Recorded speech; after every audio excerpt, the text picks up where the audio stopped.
छु। हामीले आज आदरणीय विष्णु अधिकारी सरलाई हाम्रो फोरममा पाएका छौँ। यहाँ कोही जोडिनेहरूलाई म पनि एड गर्ने प्रयास गरिरहेको छु। हाम्रो मिटिङ रेकर्ड पनि भइरहेछ।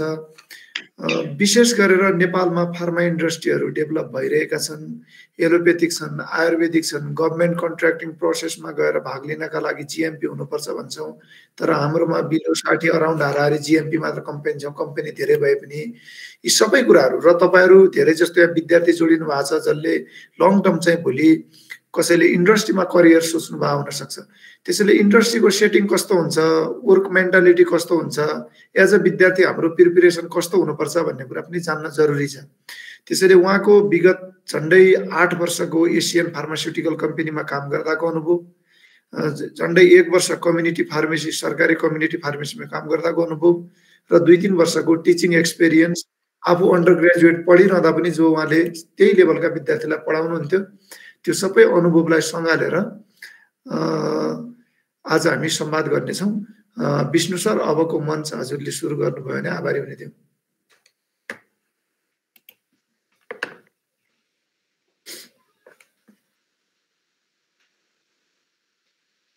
ओके, धन्यवाद दीर्घ सर र सम्पूर्णमा नमस्कार। अब हजुरहरूले के एक्सपेक्टेसन राख्नु भएको छ त यहाँबाट भन्दाखेरि स्क्रिन सेयर एकचोटि म गर्न चाहे है तपाईहरुलाई।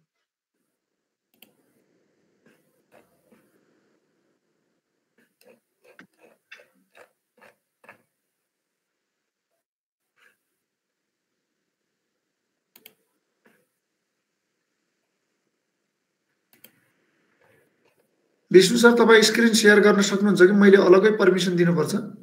नै, मैले सक्छु। भयो मेरो स्क्रिन सेयर? ए भयो सर, भयो। हो। अनि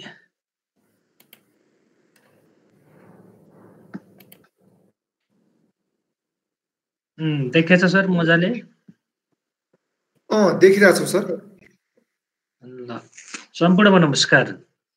हाम्रो यस एएफपीएनले र दीर्घ रिसर्च ग्रुपले गर्नुभएको आयोजनाकोमा रिसर्च एन्ड डेभलपमेन्ट टपिक्समा आज मैले हजुरहरूलाई केही आफ्नो अपेक्षा अनुसार केही नयाँ कुराहरू सिकाउने प्रयास एउटा जारी राखेको छु र यसमा हजुरहरूले के कस्तो अपेक्षाहरू राख्नु भएको छ एकचोटि विद्यार्थी भाइ बहिनी तथा यहाँ सम्पूर्ण जोइन हुनुभएकोलाई एकचोटि कस्तो खालको एक्सपेक्टेसन राख्नु भएको छ एकचोटि सोधौँ न। एकचोटि हजुरहरूले अनम्युट गरेर एक एक गरेर भनिदिन सक्नुहुन्छ?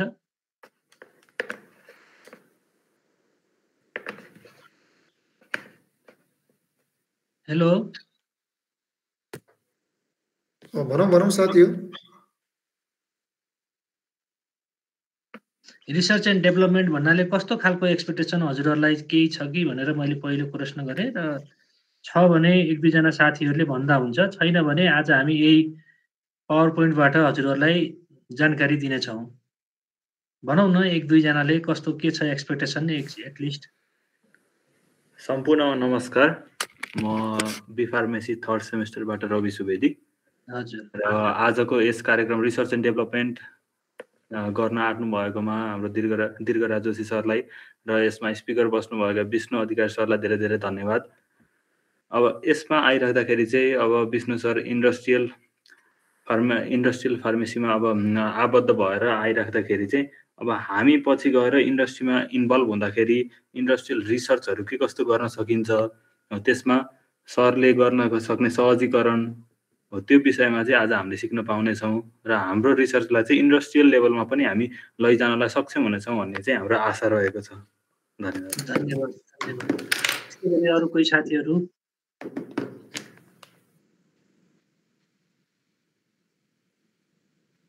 कोही हुनुहुन्छ अरू? ल, कोही हुनुहुन्न भने मैले सुरु गरेँ है त। हुन्छ सर। सर्वप्रथम के छ भने तपाईहरुले जस्तै ट्याब्लेट बनाउनुहुन्छ, क्याप्सुल बनाउनुहुन्छ, के फर्मुलाहरूले बनाउँदै रहेछन्, कस्तो फर्मुलाले बनाउँदै रहेछन्, यो त पढिसक्नु भयो होला, फार्मास्युटिकल टेक्नोलोजीमा पढिसक्नु भयो होला भन्ने मैले विश्वास राख्छु। र त्यो कसरी गराउँछन् त यिनीहरूले, के इन्ग्रिडियन्टहरू हालेर, के आइडियाले, के लजिकले बनाउँछन् भन्ने त्यो डेभलपमेन्टको बारेमा आज हामी चर्चा गर्नेछौँ। र सुरु गरौँ। र अब मेरो मैले आफ्नो परिचय दिइराख्नु परेन, मैले अब अगाडि बढेँ। सबैभन्दा पहिला डेभलपमेन्टमा कहिले पनि डेभलपमेन्ट हुनुभन्दा पहिला कम्पाउन्ड डिस्कभर हामीले सर्वप्रथम गर्छौँ र त्यसको डिस्कभर गरिसकेपछि प्याटेन्ट कस्तो किसिमको छ, अनि एप्लिकेसन प्याटेन्ट बनाउने कि नबनाउने। जस्तै प्याटेन्ट भन्नाले कोकाकोलाको एउटा सामान्य इक्जाम्पल लिगौँ। कोकाकोलाको अहिले पनि त्यसको फाहरू कुनै पनि ओपन डिस्क्लोज भएको छैन र कोकाकोलाको त्यो हाम्रो पाउडर मात्रै आएर अरू देशमा मिक्सिङ हुन्छ। हजुरहरूलाई केही डाउट भयो भने तपाईँहरूले चाहिँ पेज नम्बर यतिमा यो डाउट भनेर लेखेर राख्नु होला आफ्नो कपीमा, लास्टमा सोध्न सक्नुहुन्छ। यति पेज नम्बरमा सर यो स्लाइडमा यस्तो यस्तो मलाई डाउट थियो भनेर सोध्न सक्नुहुन्छ। हेर्दै जानुहोस्। त्यति बेलाको स्टेपलाई हामीले रिसर्च एन्ड डिस्कभरी भन्छौँ र त्यो हामीले रिसर्च डिस्कभरी गरेको कुरालाई चाहिँ हामीले पब्लिकेसन साइन्टिफिक जर्नलमा गरेको मान्नुपर्छ। एकदमै त्यसलाई चाहिँ भ्यालिड मानिन्छ। र अब त्यसपछि सुरुवातको स्टेजमा बिगिनिङ अफ ह्युमन ट्रायल भनिन्छ। यसलाई अर्ली डेभलपमेन्ट पिरियड पनि भनिन्छ र ट्रायल इन पेसेन्टमा पनि हामीले गर्छौँ। र अर्को स्टेप आउँछ फुल डेभलपमेन्टको स्टेप। फुल डेभलपमेन्ट हामीले कुनै पनि मोलिक्युल गरिसकेपछि अनि प्री मार्केट एक्टिभिटी भनेर यहाँ देखाएका छौँ स्लाइडमा। र यो देखाइसकेपछि हजुरहरूलाई अनि रजिस्ट्रेसन प्रोडक्टलाई गर्छौँ, सबमिसन रजिस्ट्रेसन। यो कुराहरू मैले हजुरलाई समरीमा भने सर्टकटमा, किनभने यति कुराहरू हामीले स्लाइडबाटै हेरेर मजाले बुझ्न पनि सक्छौँ। अब नेक्स्टमा छ मोलिक्युल त पत्ता लाग्यो, लागिसकेपछि क्लिनिकल स्टडिज कस्तो हुन्छ त। Preparation of initial clinical plan, selection of the clinical study location, अनि त्यसलाई हाम्रो पहिलो स्टेजमा राखेका छौँ रिसर्च एन्ड डिस्कभरी। अब अर्ली डेभलपमेन्ट स्टेजमा के राखेका छौँ भन्दा human trial with healthy volunteer. तपाईँहरूले क्लिनिकल ट्रायल भन्ने पनि सायद पढ्नु भएको छ, मलाई विश्वास लाग्छ। क्लिनिकल ट्रायल फेजमा हामीले हेर्छौँ हेल्दी भोलिन्टियरमा trial to determine the dose ranging safety र इफिकेसी, यिनी कुराहरू हामीले हेर्छौँ। त्यसलाई अर्ली डेभलपमेन्ट स्टेजमा राखेका छौँ। फुल डेभलपमेन्टको स्टेजमा के छ, large scale trial to determine the definitely safety and efficacy in patient. त्यसपछि हामीले गर्छौँ pre market activity, clinical studies हामीले हेर्नुपर्ने हुन्छ। मोलिक्युल त पत्ता लाग्यो, पत्ता लागिसकेपछि क्लिनिकल स्टडिज पनि हामीले कुनै पनि फर्मुला गराउनुभन्दा अगाडि यिनी कुराहरू हेरिन्छ। त्यसपछि अब टक्सिकोलोजी भन्ने कुराहरू पनि हजुरहरूले पढिसक्नु भयो होला। टक्सिकोलोजी त्यो मोलिक्युलको कतिको छ त टक्सिकोलोजी।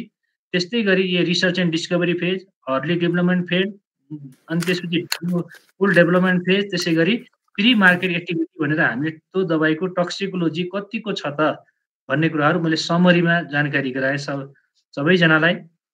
त्यसपछि अर्को तपाईँ हामीले पढिरहेको काइनेटिक्स र मेटाबोलिजम, काइनेटिक्स एडिएमई र मेटाबोलिजम दबाईको कस्तो छ त औषधिको, त्यो बारेमा पनि हामीले रिसर्च गरेर हेर्नुपर्ने हुन्छ। यति कुरा हेरिसकेपछि अर्को स्टेप छ डोजेज फर्म। डोजेज फर्म त धेरै छन्, solid dosage form, semi solid dosage form, liquid dosage form, अनि ग्यास डोजेज फर्म। कुन डोजेज फर्ममा हामीले औषधि बनाउँदाखेरि उपयुक्त हुन्छ त भन्ने कुरा यो प्री फर्मुलेसन एक्टिभिटिजहरू हेर्छौँ। त्यसपछि कुन डोजमा हामी जाने त दबाईलाई कस्तो खालको बनाउने। जस्तो सपोज एउटा इक्जाम्पलको लागि जस्तै इन्सुलिन, इन्सुलिनको अहिलेसम्म पनि हामीले ट्याब्लेट फर्ममा डेभलप गर्न सकेका छैनौँ र यो कुनै पनि साइन्टिफिकली अब यसलाई इन्सुलिनलाई हामीले इन्जेक्सनकै मार्फतबाट दिनुपर्छ भनेर अहिलेसम्म हामीले यो हेरेका छौँ। त्यस कारणले कुन डोजेज फर्ममा बढी इफेक्टिभ हुन्छ त भन्ने कुराहरू अनि हामीले बनाइसकेको औषधिमा हामीले एकचोटि चेक गर्नुपर्ने हुन्छ। अब यसपछि आउँछ एक्टिभ इन्ग्रिडियन्टको कुराहरू। अब लार्ज एमाउन्टमा अब एक्टिभ इन्ग्रिडियन्ट बनाउनु पर्यो। एक्टिभ इन्ग्रिडियन्ट भनेको एपिआई, एक्टिभ फार्मास्युटिकल इन्ग्रिडियन्ट भने पनि यही औषधि, मेन औषधि, अथवा एक्टिभ इन्ग्रिडियन्ट भने पनि यही औषधि हो। त्यसपछि हामीले सिन्थेसिस गर्छौँ लार्ज एमाउन्टमा कुनै पनि औषधिहरू। ल अब हाम्रो यति कुराहरू सक्सेस भइसक्यो, अब हामी चाहिँ मार्केटिङ गर्न जानेछौँ भनेपछि यो कुराहरू सुरुको ब्याच 0 सिन्थेसिस एउटा नन जिएमपी ब्याच बनाउँछौँ। त्यसपछि ब्याच 1लाई जिएमपी बनाउँछौँ, अनि फेरि ब्याच 2 जिएमपी बनाउँछौँ सिन्थेसिस गरेर। त्यस्तै गरी ब्याच 3 बनाउँछौँ, ब्याच 4लाई चाहिँ फाइनल मेथड अफ सिन्थेसिस। अब यो हुन्छ है हाम्रो मेथड। अब हामीले चाहिँ यसरी सिन्थेसिस गरेर लार्ज एमाउन्टमा यो औषधिले यति राम्रो काम गरेको छ भनेर यिनी कुराहरू सम्पूर्ण पार गरिसकेपछि अनि फाइनल प्रोडक्सन स्टेजमा गएर कम्पाउन्ड अनि फुल स्केल प्रोडक्सन, इक्विपमेन्ट र भ्यालिडेसन भन्ने कुराहरू पनि यो कुराहरू गर्छौँ। अब इक्विपमेन्ट भनेको के हो भने कस्तो खालको इक्विपमेन्टमा हामीले बनाउने त, कुन मेसिनले हामीले गरायौँ भने त्यो औषधि लार्ज एमाउन्टमा राम्रोसँग गराउन सक्छौँ भन्ने कुराहरू यिनी अध्ययन गर्नुपर्ने हुन्छ। त्यसपछि अब बल्ल मार्केटिङको स्टेज आउँछ। मार्केटिङको स्टेजमा अब commercial assessment of the medicine taking into the account medical need and existing the therapy on the market कस्तो खालको यसले दिएको छ त अब मार्केटिङ गर्दाखेरि यिनी कुराहरू सम्पूर्ण कुराहरू हेर्छौँ। अब मार्केटिङ मात्रै हेरेर भएन, अब यसपछिको एक्टिभिटीहरू कस्तो हुन्छ त फार्माको इकोनोमिक्स। अब अमेरिकामा हामीले कुनै दबाई बनायौँ, अब नेपालको जनताले किन्न त गाह्रो हुन्छ। इकोनोमिकली कस्तो छ त यसको हेल्थ एसेसमेन्ट गर्दाखेरि यो यहाँको जनताले किन्न सक्छ कि सक्दैन त, कस्ट कस्तो छ त, हामीले यहाँको जनतालाई यति रुपियाँ राख्यौँ, अर्को ठाउँकोलाई यति रुपियाँ राख्यौँ, यो कन्सेप्टहरू हामीले दिन सक्यौँ भने बल्ल हामीले ल अब हाम्रो औषधि चाहिँ हरेक देशमा जान्छ, इकोनोमिकल्ली पनि त्यहाँको कस्टमरहरूले खान सक्छन्, त्यहाँको अब इलनेसहरूले खान सक्छ भन्ने कन्सेप्टहरू इकोनोमिक्सबाट पनि अध्ययन गर्नुपर्ने हुन्छ। अनि त्यसपछि हामी के हुन्छ रेगुलेटरी अफेयर। अब यति कुरा भइसकेपछि अब अफेयर भनेको रेगुलेटरी भनेको कानुन। कुनै पनि देशमा लिनुभन्दा अगाडि ट्रायल लिनुभन्दा अगाडि एउटा कानुनको प्रक्रियाहरू हामीले पुरा गर्नुपर्ने हुन्छ। हो यो रेगुलेटरी अफेयर भनेको यति कुराहरू कानुन हामीले यसरी यो औषधि बनाउँदैछौँ, यो कम्पनीबाट यो औषधि बनेको छ, यस्तो औषधि बनेको छ भनेर सबै प्रक्रिया कानुनको रजिस्ट्रेसनदेखि लिएर डकुमेन्ट सम्पूर्ण हामीले यस्तो यस्तो मोलिकुल आविष्कार गऱ्यौँ, यो गऱ्यौँ। अनि यिनी सबै स्टेजका क्लिनिकल रेकर्डहरू, फार्माको इकोनोमिक्सहरू, हामीले रिसर्च गर्दा लागेका खर्चहरू, सारा कुराहरू यसमा हामीले रेगुलेटरी अफेयर भन्ने कुराहरूमा जानकारी गराउनु पर्ने हुन्छ। मैले जस्ट समरी भनेको छु है, हजुरहरूले चाहिँ यो स्लाइड हेरेर पनि बुझ्न सकिन्छ, त्यस कारणले मैले एभ्री स्लाइडलाई चाहिँ डिस्क्राइब गर्नतिर लागेन। त्यसपछि अब जान्छौँ हामी त फार्मासिस्टहरू भयौँ। फार्मासिस्टहरू भइसकेपछि कसरी बनाउनु त यो फर्मुला? सपोज एउटा ट्याब्लेट बनाउनु पर्यो, कसरी बनाउने होला? ओहो एकदम हार्ड कोरको फर्मुला कसरी बनाउने? अब डिजाइन एक्सपेरिमेन्ट। अब मानौँ हामीले यहाँ ल्याबमा ट्याब्लेट बनाउन सिक्छौँ, जस्तो फार्मास्युटिक्स भएको हुनाले मैले मजाले फार्मास्युटिक्सको फर्मुला पनि त्यो गराएर हजुरहरूलाई सिकाउनु पर्ने हुन्छ। त्यसपछि लिक्विड डोजेज फर्मको, त्यस्तै गरी सेमी सलिड डोजेज फर्मको, त्यस्तै गरी हरेक कुराहरू। अब डिजाइनको भनेको के हो त मैले यहाँ रातोमा पनि चिन्ह लगाएको छु, to discover an unknown effect. कुनै पनि औषधिको एउटा unknown effect, to test or establish a hypothesis or illustrate the unknown effect गर्नु नै हाम्रो के हुन्छ डिजाइन अफ एक्सपेरिमेन्ट हो। सिम्पली भन्दाखेरि डिजाइन अफ एक्सपेरिमेन्ट भनेको हामीले अब डिस्कभर गर्दैछौँ है, हामीले यस्तो खालको औषधिहरू बनाउने एउटा डिजाइन गर्दैछौँ भन्ने कन्सेप्टहरू यहाँनिर बुझ्नुपर्ने हुन्छ। अनि proven to be an effective tool for the formulation scientist. Formulation साइन्टिस्टले कुनै पनि औषधिको फर्मुला बनाउँदाखेरि यो डिजाइन कुन बेसमा गऱ्यौँ त हामीले? आजभोलि के हुन्छ भन्दा पहिलाको डिजाइन अफ एक्सपेरिमेन्ट गर्दाखेरि hit and trial method use हुन्थ्यो। अब त्यो जमाना गयो। अब त्यो जमाना गइसकेपछि अब हामी एउटा कुनै बेसमा गएर बनाउनु पर्ने हुन्छ। कुनै पनि बेसमा हामी रहेर गराएनौँ भने हामीले कहिल्यै पनि यो यस्तो देखियो, यस्तो भयो, हामी कुनै बेसमा छैनौँ। कुन बेस, कुन आधारमा हामीले फर्मुला डिजाइन गऱ्यौँ त? एटलिस्ट त्यो चाहिँ आधार अब डिजाइन अफ एक्सपेरिमेन्टले सिकाउँछ।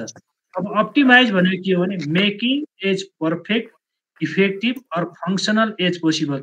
हामीले औषधि त बनायौँ, मानौँ कुनै एउटा फर्मुला बनायौँ, अहिले सामान्य प्रक्रिया हेर्दाखेरि के छ, एडिटी डिसेन्टिग्रेसन टेस्ट, फ्राइबिलिटी टेस्ट, डिजोल्युसन, एसए, यिनी कुराहरू पास हुनु मात्रै होइन, त्यसले चाहिँ फार्माकोथेराप्युटिक्स इफेक्ट दिन्छ कि दिँदैन हो, यो कन्सेप्टलाई जोड्नको लागि हामीले डिजाइन अफ एक्सपेरिमेन्ट हो भन्ने कुराहरू बुझ्नुपर्ने हुन्छ। त्यस्तै गरी अब यो डिजाइन अफ एक्सपेरिमेन्टको एडभान्टेज र डिसएडभान्टेज के छ त? यो हामीले एक्सपेरिमेन्ट डिजाइन गर्दाखेरि high level of control over their variable. अब भेरिएबल भनेको के हो भने कुनै पनि कम्पनीले औषधि बनाउँदाखेरि 8 mg अथवा 4 mg अथवा 20 mg कति हालेको छ त्यो कन्ट्रोल गर्ने एउटा मेकानिजम, यो हामीलाई फाइदा हो। त्यसपछि अर्को फाइदा के हुन्छ, result are much more relevant than some other form of research. अब अलिकति रिलेभेन्ट डाटाहरू आउँछ, हामीले गरेको काम यो सही बाटोमा छौँ है हामी भन्ने कुरा रिलेभेन्ट कुराहरू देखाउँछ। अब अर्को कुरा के छ भन्दाखेरि मैले हाइलाइट गरेको मात्रै यहाँ गरेको छु एकदम main पोइन्टलाई, while still remaining in the validity of the experimental research design। यति बेलाको यो हामीले रिसर्च गर्दैछौँ भन्ने कुराहरू सिकाउँछ। त्यस्तै गरी डिसएडभान्टेज पनि हुन्छ, सबै कुराहरू राम्रा हुन्छन् भन्ने मात्रै छैन।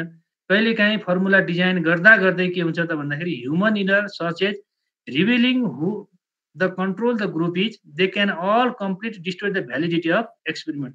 एउटा सानो ह्युमन इनरले गर्दाखेरि पनि यो अलिकति इरर हुन सक्छ भन्ने कन्सेप्ट हामीले यहाँनिर बुझ्छौँ। त्यसपछि अर्को कन्सेप्ट के छ भन्दाखेरि this is especially true if it is being done for a business or market study. यो चाहिँ कहिलेकाहीँ हामी यो थाहा पाउँ स्पेसल्ली ट्रु के हुनसक्छ भन्दाखेरि बिजनेसको लागि हो कि मार्केट स्टडीको लागि हो। यो कन्सेप्ट क्लियर सिचुएसनको केसमा यो कुराहरू हुन्छ, एउटा डिमेरिट भनौँ हामीले। अर्को कुरा के छ त भन्दाखेरि with the experimental testing individual experiment have done to be in order to fully research each variable.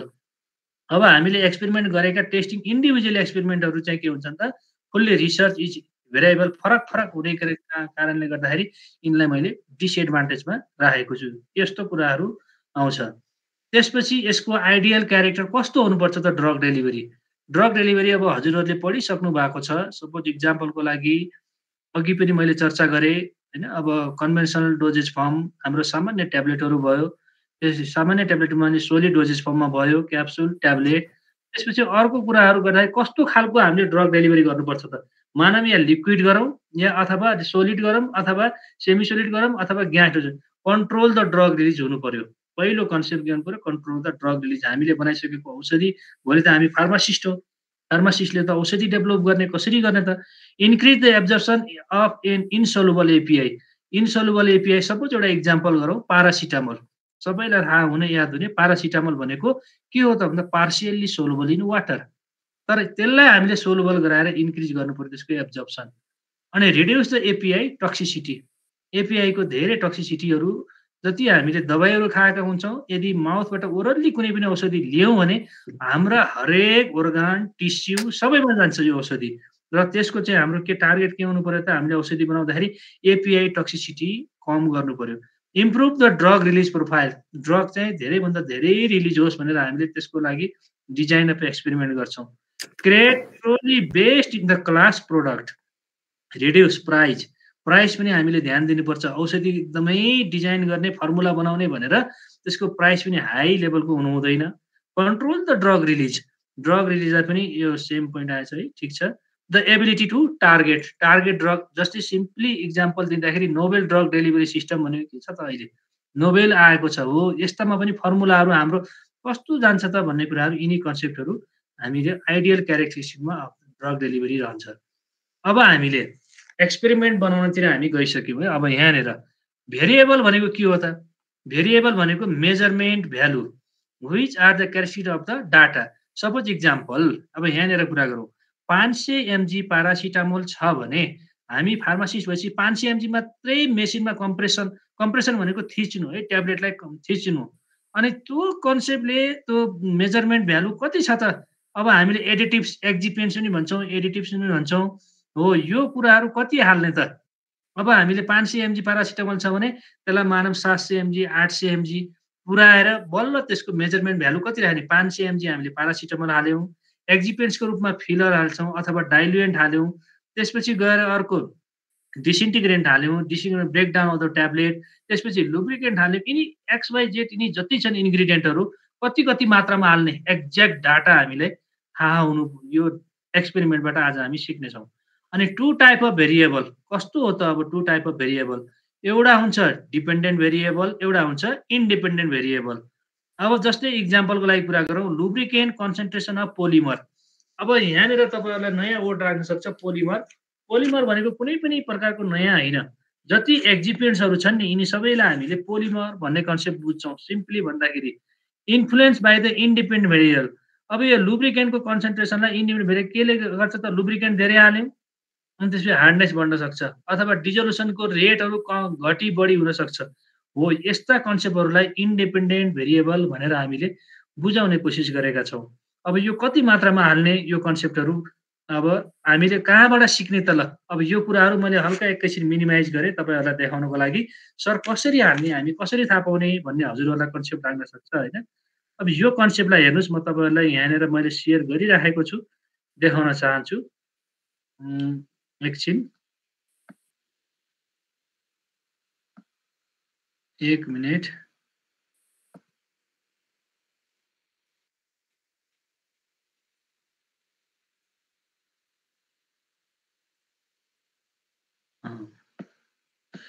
यहाँनिर हेर्नुहोस् कति इन्ग्रिडियन्ट हाल्ने छ। 500 mg त हामीले पारासिटामोल हाल्यौँ। अब हामीलाई कसले गाइड गर्छ त सर भन्ने कन्सेप्टहरू यहाँबाट हेर्नुहोस् है। आइआइजी लिमिट, यहाँ हेर्नु मैले यहाँ टाइपिङ गरेर रेडी अवस्थामा राखेको छु। आइआइजी लिमिट, आइआइजी लिमिट भनेको के हो त फेरि? अब यो बुझ्नु पर्यो। इनएक्टिभ इन्ग्रिडियन्ट गाइड कसले दिएको छ त? एफडीएले। अनि हेर्नुहोस् यो पेजमा रहेको यहाँनिर हो, यो क्लिक गर्ने एफडीए को। कसको क्लिक गर्ने त? एफडीए को, फुड एन्ड ड्रग एडमिनिस्ट्रेसन। हामीले कति मात्रामा एक्जिपेन्ट्सहरू युज गर्छौँ, इनएक्टिभ इन्ग्रिडियन्टहरू कति युज गर्छौँ, यो एफडीएले दिन्छ हामीलाई गाइड। अनि हेर्नुहोस् यो खोलिसकेपछि यहाँनिर यस्तो देखाउँछ। यो देखाइसकेपछि, यो डाटा देखाइसकेपछि इनएक्टिभ इन्ग्रिडियन्ट कति मात्रामा हाल्नु पर्दो रहेछ त औषधि बनाउँदाखेरि भन्ने कन्सेप्ट मैले हो यो माथिको यो क्लिक गरेर डाउनलोड गरि पनि सकेको छु। यो हेर्न सक्नुहुन्छ। यी हेर्नु, सपोज इक्जाम्पलको लागि इन्ग्रिडियन्टहरू यहाँ छ नि, तपाईहरुले आफैले मैले यति मात्रामा हाल्छु, यस्तो हाल्छु, बेस हुनु पर्यो के। जस्तै तपाईलाई कसैले सोध्यो भने मैले एफडीए को आइआइजी लिमिटबाट हालेको छु, जस्तो इक्जाम्पल जस्तै अल्फा टर्पिनोल भन्ने इन्ग्रिडियन्ट हाल्नुभयो लोसन बनाउनको लागि, कुन डोजेजमा हाल्ने पनि भनिदिएको छ। एफडीएले यति राम्रो गाइडेन्स दिएको छ हेर्नुहोस्। अनि टोकोफेरोल हाल्नुभयो, मानव अल्फा टोकोफेरोल भनेको के हो त? भिटामिन ई। भिटामिन ई के त? बकलबाट तपाईहरुले गर्न हुँदैछ, फिल्म अथवा सोलिड बनाउँदै हुनुहुन्छ भनेपछि कति मात्रामा हाल्ने त? अनि यो कन्सेप्ट 0.64 mg यति हाल्न सक्नुहुन्छ भनेर यसले सिकाइदिएको छ आइआइजी लिमिटले। हो यही बेनिफिट हो आइआइजी लिमिटको। कुनलाई कति एमजी हाल्ने, कहाँ हाल्ने, कस्तो हाल्ने सबै एफडीएले हामीलाई दिएको छ गाइडलाइन। यी अकासिया हाल्नु पर्यो, मैले तपाईहरुलाई यहाँ सम्पूर्ण देखाउँछु हेर्नुहोस्। यहाँ मजाले एसिटिक एसिड हाल्नु पर्यो, कुन डोजेसम्म हाल्ने त एसिटिक एसिड। अब औरिकुलरमा ओटिक कानमा हाल्नु पर्यो भने, अनि तपाईहरुलाई कसैले साइन्टिस्टहरूले सोध्नुभयो के बेसिसमा हालिस् भनेर तपाईलाई जहाँ पनि क्वेसन सोध्छ। अब तपाईले ओटिक कानमा हाल्ने एसिटिक एसिडमा यस्तो गर्नु भने मैले 0.26% हालेको छु सर भनेर तपाईँ युआर भ्यालिड, नत्र भने तपाईँ भ्यालिड हुनु भएन। अब इन्जेक्सन बनाउनु पर्यो, मानव इन्ट्रामस्कुलरको कुनै ठाउँमा एसिटिक एसिड हाल्नु भएको छ, मैले 22 mg यतिसम्म गर्नुपर्छ भनेर यो एफडीएले दिएको डाटा हो तपाईहरुलाई। अनि यस्तै गरी अरू पनि इन्ग्रिडियन्ट हेरौँ मजाले। यहाँ कतिवटा ठाउँमा युज गर्ने त हामीले एक्जिपेन्ट्सहरू। अल्कोहल युज गर्नु पर्यो, अल्कोहल हामीले आफ्नो मनले युज गर्न पाउँदैनौँ कहिल्यै पनि, एफडीएले दिएको छ। यहाँनिर हेर्नुहोस् यो ट्याब्लेटमा अगरको कुरा भयो होइन, म अल्कोहलमा जाँदै थिएँ। अल्कोहल बकल कन्सन्ट्रेट युज गर्नु पर्यो भने 679 mg per 1 ml भनेर यसले जानकारी दिए। कन्सन्ट्रेट है, यो कन्सन्ट्रेसन। माउथ वासमा भयो भने यति हाल्ने। माउथ वासमा मैले बक्कल अथवा गार्गल बनाउँदैछु होइन, क्लोरोहेक्जिडिन सपोज इक्जाम्पल, कति हाल्ने त भन्दाखेरि यो कन्सेप्टहरू यहाँ हामीलाई एफडीएले दिएको छ। हामीले आफ्नो मनले चाहिँ कहिल्यै हाल्न पाउँदैनौँ। एफडीएले पहिले धेरै रिसर्च गरेर एफडीएमा आइसकेको कुराहरू यिनी यहाँबाट हामीले जानकारी दिन सक्छौँ। इन्जेक्सनमा हाल्नु पर्यो अल्कोहल, कुनमा कति हाल्नु पर्यो। अब यस्तै थुप्रो छ इक्जाम्पल हेर्नुहोस्। तपाईहरुले चाहिँ एउटा यो गाइडेन्स हो, एकदमै राम्रो गाइडेन्स आइआइजी लिमिटबाट कुन इन्ग्रिडियन्ट कति मात्रामा हाल्ने, यो कन्सेप्ट मैले तपाईहरुलाई सिकाएँ। फेरि म अब यतातिर स्लाइडमा गएँ। सेयरिङ भइरहेको छ नि? भइरहेछ सर, फुल मोडमा। ल अब यो कन्सेप्ट मैले अब तपाईहरुले चाहिँ सर अब हामीले इनएक्टिभ इन्ग्रिडियन्ट कसरी हाल्ने भन्ने कन्सेप्टहरू तपाईहरुले चाहिँ यहाँबाट पाउन सक्नुहुन्छ। मैले यो कुराहरू यहाँ देखाउँदै उतातिर आइआइजी लिमिट पनि, आइआइजी लिमिट कसले दिन्छ? एफडीएले। ल यो कन्सेप्ट क्लियर भइसकेपछि अब फ्याक्टर भन्ने कुराहरू जाउँ। फर्मुला सबै भनेका इन्डिपेन्डेन्ट भेरिएबल भयो नि सर? हजुर, हो हो हो। फ्याक्टर्सहरू के छ त? Independent variables are assign value such as the concentration. फ्याक्टरहरू केले? अब मैले धेरै हालेँ भने कन्सन्ट्रेसन कस्तो हुन्छ? टेम्परेचर, जस्तै मानव नेपालगञ्जको टेम्परेचर र जुम्लाको टेम्परेचर ओभियसली डिफ्रेन्ट हुने भयो। त्यहाँ पनि मेरो औषधि बिग्रिनु भएन, खराब हुनु भएन। यो कन्सेप्टहरू दिएको छ। लुब्रिकेन्ट एजेन्ट कुन हाल्ने, drug to the polymer ratio कति हाल्ने, ड्रग हाम्रो मानव सपोज एउटा इक्जाम्पल अझै यहाँनिर तपाईहरुलाई चाहिँ एकदमै राम्रो 0.25 mg क्लोनाजिपामको भयो अरे। 0.25 mg लाई हामीले कम्प्रेस थिच्यौँ अरे कम्प्रेसन मेसिनमा, त्यो दबाई 0.25 mg को कस्टमरलाई खाऊ भन्दा खान सक्छ त? सक्दैन। एकदमै कम एमजीमा भयो। अब त्यसको लागि कति % बढाउने त भनेर भन्ने कन्सेप्ट पनि आइआइजी लिमिटले, हामीले यो दबाईको यो बनाउँदैछौँ भने यति पोलिमरसम्म हामीले हाल्नुपर्छ। 0.25 mg छ भने म्याक्सिमम गराउनु भने 80 mg को ट्याब्लेट, नत्र 100 mg को ट्याब्लेट। अझै तपाईहरुको कन्सन्ट्रेसन अलिकति डिजोल्युसन आएन भने म्याक्सिमम 150 mg, त्यो भन्दा धेरै माथि वेट जान हुँदैन। जम्मा 0.25 mg को एपीआई छ। त्यसलाई हामीले 150 mg 200 mg को भन्दा धेरै गयौँ भने हाम्रो फर्मुला भद्दा देखिन्छ। भन्नको खोजेको के हो भने हाम्रो फर्मुला एकदमै करेक्ट भएन, हामीले कुनै पनि डाटा हामीले नहेरिकन फर्मुलेसन गर्यौँ भन्ने कन्सेप्टहरू आउँछ। Factor can be the qualitative and quantitative. अब इक्जाम्पलमा कुरा गरौँ, जस्तै कन्सन्ट्रेसन अघि आइआइजी लिमिटको गरेको थियो, 1% हाल्ने कि 2% हाल्ने कि, drug to the polymer ratio कति गराउने, 1:1 गराउने कि अथवा 1:2 गराउने कि, इटिसी यिनी कुराहरू हामीले फर्मुलाहरूबाट यो फ्याक्टर भन्ने कुराहरू यिनी हुन्छन्। फ्याक्टर भनेको रेसियो भन्ने कन्सेप्टहरू यहाँबाट बुझ्नु पर्यो। अब लेभलको कुरा के छ भने value or designation assign to the factor. For example in concentration factor 1% will be the one level, 2% will be the another level. 1% हामीले हाल्यौँ भने यो लेभलको मेरो डिजोल्युसन डिटी प्राइबिलिटी यो आयो, 2% हाल्दाखेरि यस्तो आयो, हो यो लेभलमा मैले गरेँ भने ल ठिक छ, द्याट इज द मैले चाहिँ यो बेसमा गरेँ भन्ने कन्सेप्टहरू हामीले फर्मुला गराउँदाखेरि जान्नु पर्यो। Normally for easy calculation the numeric discrete levels are converted to -1 लाई हामीले अब जहिले पनि डोज एक्जिपेन्ट्सहरू बढायौँ अरे, एडिटिभ्सहरू हामीले बढायौँ अरे भनेर मात्रै राम्रो आउने होइन, कहिले काहीँ घटाएर पनि हेरौँ न भनेर भन्छ फर्मुलाले। यो एक्सपेरिमेन्टले के भन्छ भने माइनस अनि 0 त्यसपछि प्लस कुन लेभलमा हाम्रो फर्मुलाहरू आउँछ, यिनी 3टा गाइडहरू हामीले हेर्नुपर्ने हुन्छ। त्यस्तै गरी अब अर्कोमा जाउँ, लेभलको कुराहरू यो भयो। अब response dependent the independent variable generally response indicates the outcome of the experiment. Experiment त बनाइयो, एक्सपेरिमेन्टको आउटकम कस्तो छ त्यसलाई हामीले रेस्पोन्स भन्छौँ के। रेस्पोन्स भनेको डिटी डिजोल्युसन अनि त्यसपछि फार्मास्युटिकल इक्विभ्यालेन्सहरू छ कि छैन त, हामीले बनाएको फर्मुला एकदमै राम्रो भयो भनेर एकछिन युज गर्दामा हुँदैन, त्यसको स्टेबिलिटी कतिको छ त, त्यो रेस्पोन्स हामीले हेर्छौँ के। Customer satisfaction is the more response भनेर भन्छौँ यसमा। यहाँनिर कस्टमर सेटिस्फाई भयो भने सबभन्दा ठुलो अरू केही होइन भनेर यो कन्सेप्टहरू must interpret the outcome of an experiment. त्यसपछि बल्ल त्यसलाई हामीले आउटकम अफ एन एक्सपेरिमेन्ट भनेर बुझ्छौँ। जस्तै अब disintegration time, duration of buoyancy, etc यो कुराहरू राखेका छौँ रेस्पोन्समा। अब डिसइन्टिग्रेसन टाइम एकदमै कम आयो, डिसइन्टिग्रेसन भनेपछि एकदमै ल राम्रो भयो ट्याब्लेट भन्ने पनि होइन। फेरि यहाँनिर डिजोल्युसन कस्तो आउँछ, एसए कस्तो आउँछ, इक्विभ्यालेन्ट कस्तो आउँछ, यिनी कुराहरू जनाउँछौँ। अब इफेक्ट भनेको के हो त, relationship between the various factor and level. Factor र लेभलको रिलेसनसिप कस्तो छ त त्यसलाई इफेक्ट भनेर यो बुझ्छौँ हामीले फर्मुला गराउँदाखेरि। अब इन्टरेक्सन मैले धेरै यो कुरा बोलेन, कुनै पनि औषधिको 2वटा अथवा बढी भेरिएबलको रेस्पोन्स कस्तो आउँछ त्यसलाई इन्टरेक्सन। हाम्रो यदि फ्याक्टर जस्तै अब glidant on the hardness of the tablet, ग्लाइडेन्टले के देखाइदियो, धेरै ग्लाइडेन्ट हाल्यौँ हार्डनेस बढ्यो, यसको इन्टरेक्सन यो दबाईमा यो ग्लाइडेन्ट भनेको के हो त, सिम्पली बुझ्दाखेरि प्युरिफाइड टाल हामीले बढायौँ भनेपछि के छ, हार्डनेस बढ्यो है यो यहाँनिर हामीले। अब यहाँनिर इन्टरेक्सन जहिले काहीँ एक्जिपिएन्ट्स पनि उसँग एपिआईसँग रियाक्सन गर्छ। एउटा इक्जाम्पलै दिएर कुरा गरौँ, माइलेड रियाक्सन भनेर सुन्नुभएको छ, ल्याक्टोज हालियो भनेपछि माइलेड रियाक्सन आउँछ भन्ने कन्सेप्टहरू। यस्ता कन्सेप्टहरू हामीले रिसर्च आर्टिकल हेर्नु पर्यो, त्यसपछि बुकहरू हेर्नु पर्यो, यिनी कुराबाट स्मल नलेज पनि हामीलाई थाहा हुन्छ। They can be minimised by the optimisation technique. यिनीहरू केबाट मिनिमाइजेसन हुन्छ त, अप्टिमाइजेसन टेक्निकबाट। अप्टिमाइजेसन भनेको के भने अघि मैले हामीले फर्मुला गराउनुभन्दा अगाडि के कुरामा ध्यान दिनुपर्छ, यिनी जस्तै लेभल, फ्याक्टर, यिनी कुराहरू चाहिँ यो औषधि कस्तो छ भन्ने कन्सेप्टहरू थाहा पाउनुपर्ने हुन्छ। अब यहाँ जान्छौँ, अहिले विश्वभरि चलेको अब फर्मुलामा हामी छिर्दैछौँ बिस्तारै। रेस्पोन्स सर्फेस मेथोडोलोजी सबभन्दा धेरै हाइली यो चाहिँ 1950 मा डेभलप भएको छ र यो म्याथमेटिकल एन्ड स्ट्याटिकल टेक्निक हो। यो रेस्पोन्स सर्फेस मेथोडोलोजी कुनै पनि औषधिको फर्मुला गराउँदाखेरि यो एउटा सफ्टवेयरै छ, यो सफ्टवेयर हुन्छ रेस्पोन्स सर्फेस मेथोडोलोजी। मैले मेरो फर्मुलामा यो इन्ग्रिडियन्ट हाल्छु, यो यस्तो किसिमको हाल्छु भनेर भनियो भने अहिले डाटा देखाउँछ।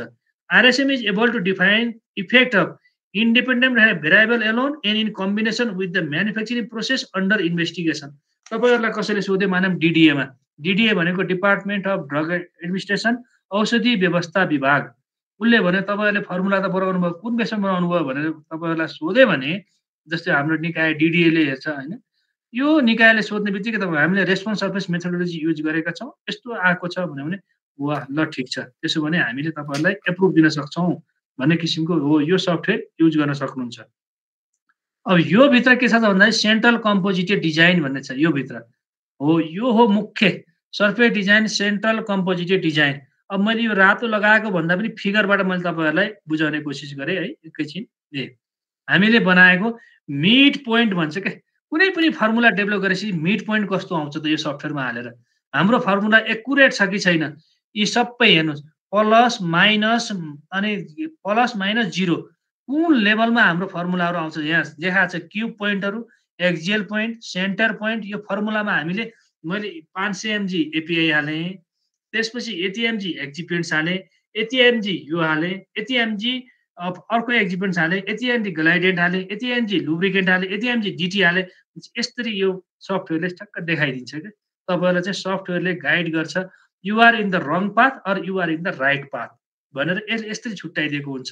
तर हामीलाई चाहियो के त मिड भ्यालु हो। मिड भ्यालु भनेको के हो, त्यो फर्मुला हाम्रो एकुरेट हुनेछ भन्ने कन्सेप्ट यसले देखाउँछ। सेन्ट्रल कम्पोजिटेड डिजाइनको रेस्पोन्स हो, यो सेन्ट्रल कम्पोजिटेड डिजाइन भने रेस्पोन्स सर्फेस मेथोडोलोजी यो भनेर हामीले भन्यौँ। रेस्पोन्स सर्फेस मेथोडोलोजी यो भित्र पर्यो के त सेन्ट्रल कम्पोजिटेड डिजाइन एउटा पर्यो। अब त्यस्तै गरी अर्को कुन पर्छ त बक्स बेन्केन डिजाइन। अर्को भन्छ, अर्को साइन्टिस्टले के भन्नुहुन्छ, बक्स बेन्केन डिजाइनले के भन्नुहुन्छ भने -1 लिग 500 mg पारासिटामोल हो, ठिक छ, त्यसलाई घटाउन बढाउन पाउनुहुन्न तपाईँहरूले, र तपाईँले एक्जिपेन्ट्स घटाउन बढाउन पाउनुहुन्छ। -1 एक्जिपेन्ट्स हाल्नुहोस्, 0 हाल्नुहोस्, नघटाउनुहोस्। अर्को भन्छ +1 थपेर हेर्नुहोस्, अनि बल्ल तपाईँको एक्सपेरिमेन्टमा कुन रिजल्ट राम्रो आउँछ त्यो नै तपाईँको फर्मुला हुनेछ भन्ने कुरा। यो एउटा सफ्टवेयर हो बक्स बेन्केन डिजाइन, यसलाई बीबीडी पनि भनिन्छ। त्यस्तै गरी यसको फर्मुलाहरू राखेर हामीले क्याल्कुलेसन पनि गर्न सक्छौँ। यसको फर्मुलाहरू यसरी राखिएको छ। अर्को छ त्यस्तै गरी डोलर डिजाइन। डोलर डिजाइनले कसरी देखाउँछ, अर्को एउटा सफ्टवेयर हो। यिनी मैले सफ्टवेयरको बारेमा हजुरहरूलाई कुरा गर्दैछु, यानि यही फर्मुलाहरू रहेको छ।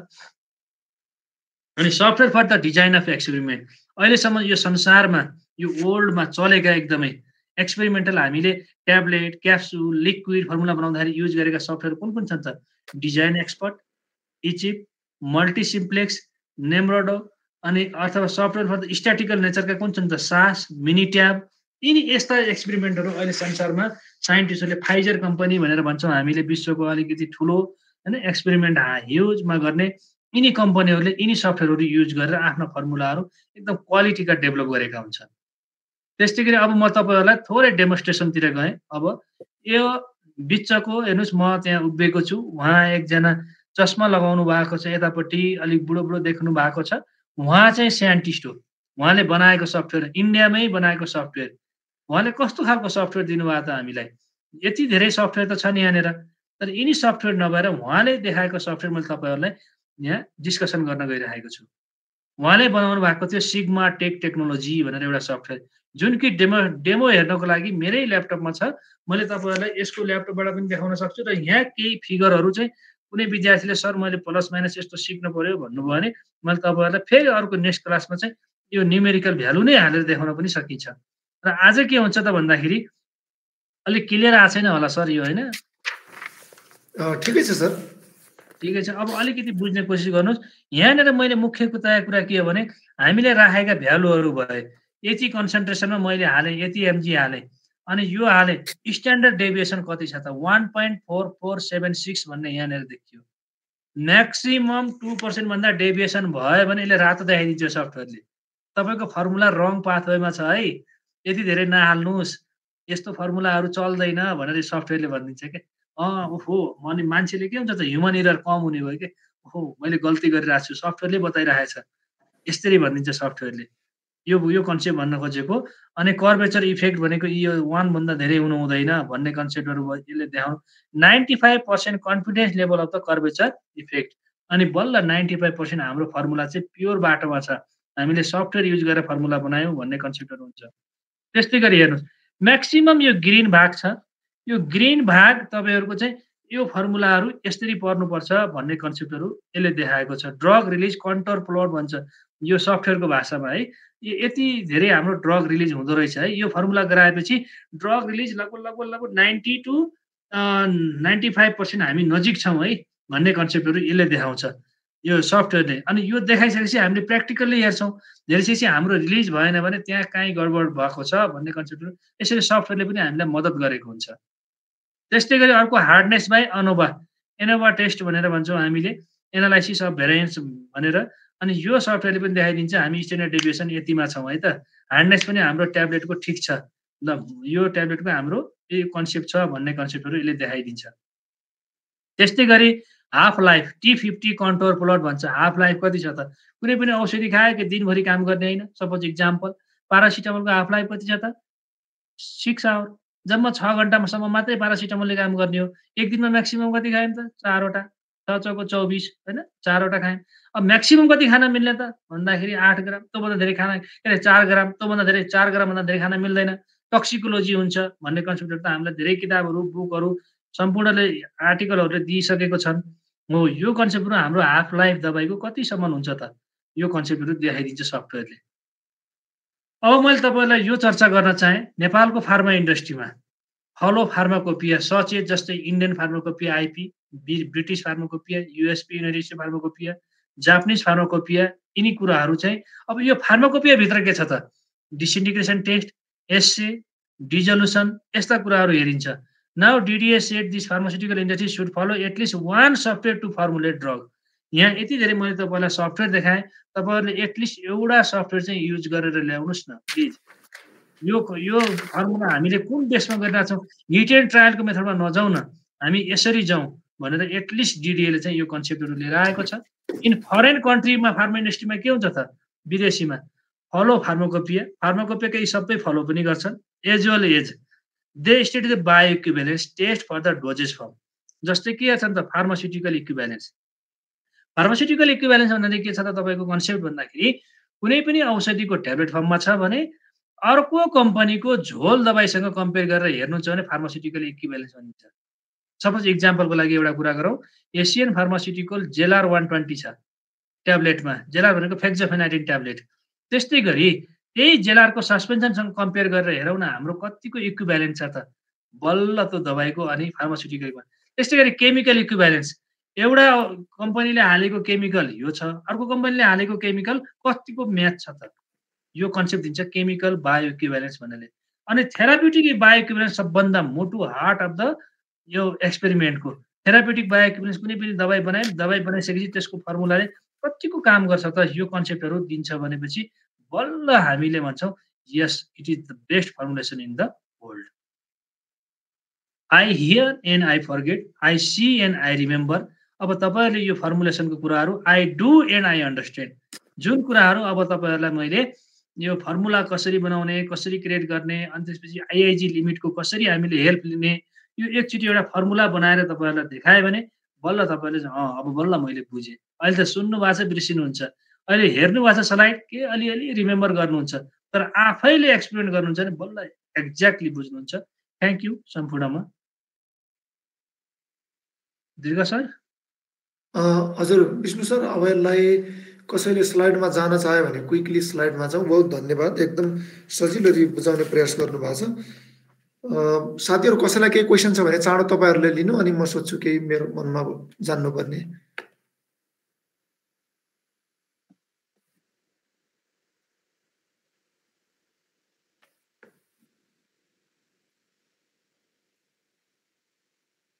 केही छ कसैको?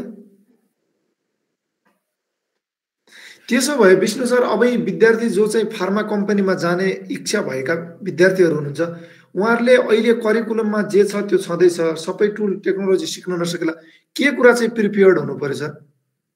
यिनीहरूले अब राम्रोसँग प्रिपेयर हुन सक्ने भनेको फर्मुला डिजाइन एटलिस्ट यहीँ क्लासमै केही नभए पनि एउटा सोलिड डोजेस फर्म, एउटा सेमी सोलिड डोजेस फर्म, एउटा लिक्विड, यति फर्मुला चाहिँ क्रिएट गर्न यिनीहरूले सामान्य तरिकाको सके भने बल्ल सफ्टवेयर ह्यान्डलिङ गर्न सक्ने हो। अनि यो फर्मुलेसन उहाँहरूले अब टेक्नोलोजीमा पढ्नु भएको छ कि नै, फर्मुलाहरू गराउनु भएको छ कि छैन, मैले यो कुराहरू सोध्न चाहेँ। अब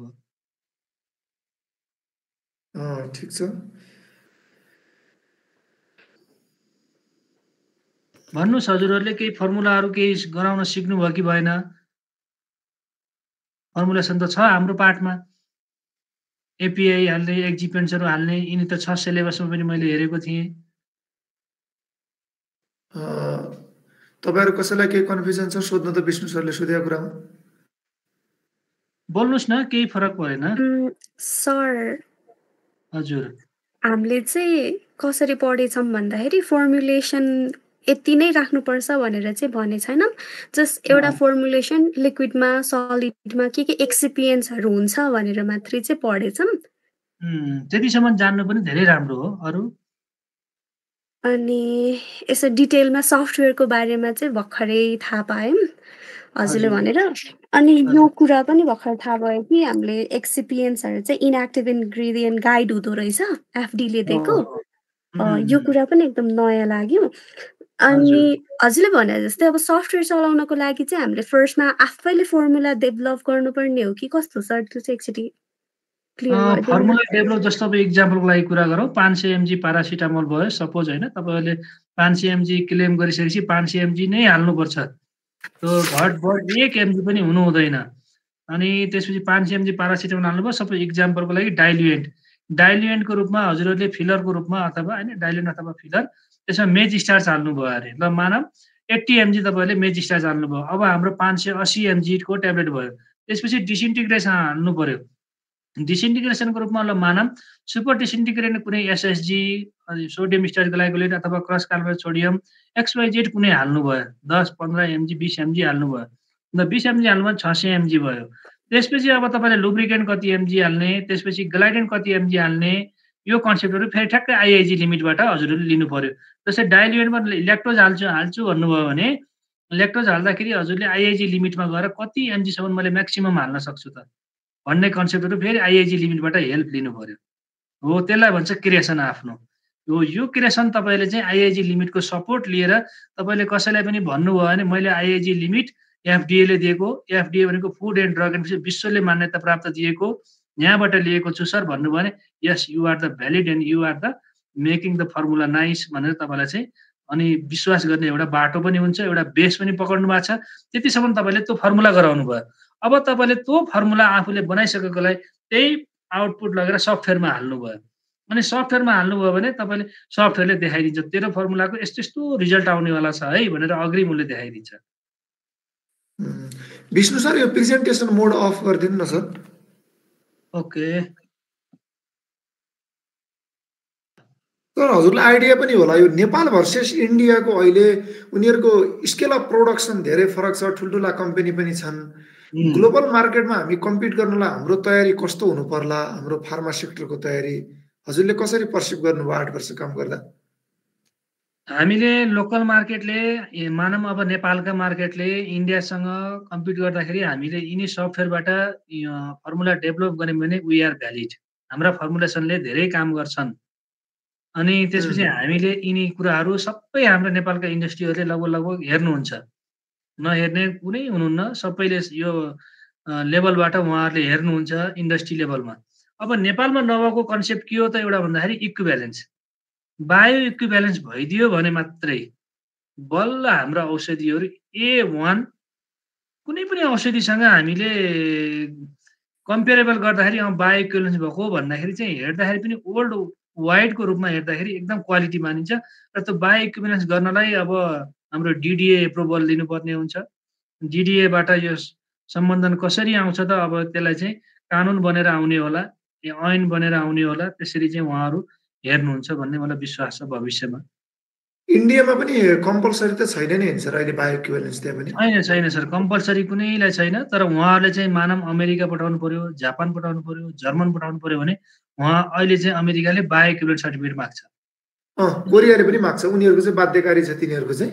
हो त्यो माग्यो भने अब मानव हाम्रो नेपालमा इन्डियाले एक्सपोर्ट गरिरहेको छ भने तपाईँहरूको बायो इक्विभ्यालेन्स सर्टिफिकेट ल्याउनुहोस् भनेर भन्यो भने त्यति बेला बल्ल इन्डियाले पनि ल अब हामी बायो इक्विभ्यालेन्स जानु पर्यो। अब नेपालले मानव एक्सपोर्ट गर्छ बाहिर विदेशमा, जस्तै इक्जाम्पलको लागि लोमस फार्मास्युटिकलले एक्सपोर्ट गरिरहेको छ, डिजेपीएलले गरिरहेको छ। यिनीहरूलाई पनि तपाईँले बायो इक्विभ्यालेन्स सर्टिफिकेट ल्याउनु भनेर भन्यो भने अनि नेपाल बाध्यकारी भएर क्वालिटी औषधिहरू अझै राम्रो दबाईहरू आउँछन् भन्ने विश्वास छ।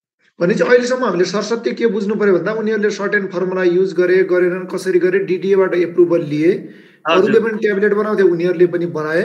तर त्यो ट्याब्लेट डिसोल्युसन, डिसइन्टिग्रेसन, फ्रायबिलिटी सबै ल्याबमा गर्ने गरे, तर बायोलोजिकल सिस्टममा उनले केही पनि टेस्ट गरेनन् हैन सर? हो हो हो हो त्यही बुझ्नुपर्छ। उनीहरूले ठ्याक्कै यो औषधिले काम गर्छ कि गर्दैन भन्ने रेकर्ड हामीसँग छैन। जस्ट फलानुको यस्तो थियो, यो प्रोटोकल हामीले फार्माकोपी अनुसार बनायौँ, सायद यसले काम गर्छ भन्ने भइन्छ। हो हो हो हो कहिलेकाहीँ विद्यार्थीहरूमा कन्फ्युजन हुन्छ कि जस्तो लाग्छ, फार्माकोपियामा चाहिँ फर्मुलेसन यसरी बनाउने पनि हुन्छ कि भन्ने भ्रम हुन्छ कि जस्तो लाग्छ मलाई। त्यही भएर फार्माकोपियल पार्ट भनेको त केवल टेस्टिङ एनालाइसिसको पार्ट मात्र होइन। कसरी त्यसलाई भ्यालिडेट। विद्यार्थी भाइ बहिनीलाई जानकारी के गराउन चाहन्छु भने फार्माकोपिया भनेतिकै त्यहाँ फर्मुला राखिदिएको हुन्छ, कुनै फर्मुला राख्दैन। एउटा कुरा तपाईँहरूले पनि फार्माकोपिया अनलाइनबाट पनि हेर्न सक्नुहुन्छ। फार्माकोपियामा जस्ट राखेको हुन्छ क्वालिटी चेक। अब जस्तै इक्जाम्पल दिउँ, क्वालिटी चेक डिटी यति मिनटभित्र जानुपर्छ, सपोज इक्जाम्पल।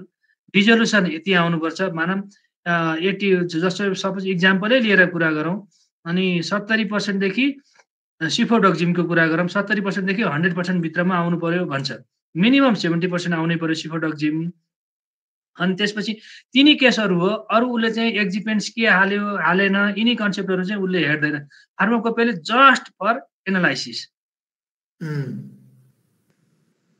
हो, यो कन्सेप्टहरू क्लियर। फार्माकोपियामै सबै फर्मुलाहरू राखिदिएको हुन्छ। फार्माकोपियाले फर्मुला राख्दैन। फर्मुला मैले तपाईँहरूलाई सिकाएँ। अनि कुन दबाईको अब मानौँ स्ट्यान्डर्ड यति छ भनेपछि अब एक्जिपेन्ट्स कुन कुन हाल्ने त भन्ने कन्सेप्टहरू, त्यो गाइड हामीले आफूले पढेको आधारमा यो राख्नुपर्छ भन्ने कन्सेप्ट पढिसक्यौँ।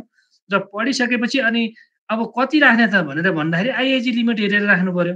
आइआइजी लिमिट भनेको एफडिएले दिएको लिमिट, यसरी यसरी राख्यौँ भन्ने कन्सेप्टहरू हामीले सिक्नु पर्यो। त्यसो भए sir within the Nepal cross industry variation चाहिँ के छ? मानौँ डिजेपिएल होला, लोमस होला अथवा अर्को होला, यिनीहरूको फर्मुलेसन स्ट्राटेजी चाहिँ कस्तो छ? के हजुरलाई आफूले काम गरेको कम्पनी बाहेक?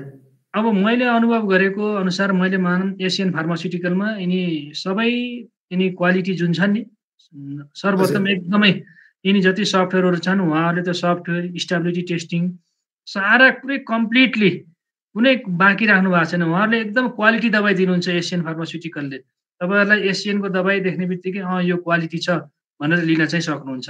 एसियनले यतिसम्म दावा गर्न सक्छ कि एसियनमा बनेका दबाई चाहिँ एकदमै क्वालिटी छन्, राम्रो। एसियन मात्रै होइन, अरू पनि फ्याक्ट्रीलाई मैले जोड्न चाहेँ, तर मैले बेसिकली एसियनमै काम गरेको भनेर त्यसरी जोड्न खोजेको हो। तर अरू फ्याक्ट्रीले पनि गर्नुहुन्छ उहाँले। तर त्यही कुरालाई हजुरले एक्सटेन्ड गरेर लिङ्क गर्न खोज्नुभयो भने सर, रिसेन्टली पनि केही सामान्य ओटिसी ड्रगहरू पनि मार्केटबाट रिकल भए र कुनै कुनै त यस्तो घटना छ कि बनेको 15 महिना पछाडि उनीहरू रिकल भएका छन्, नियर टु एक्सपायरी स्टेटमा रिटल भएका छन् होइन।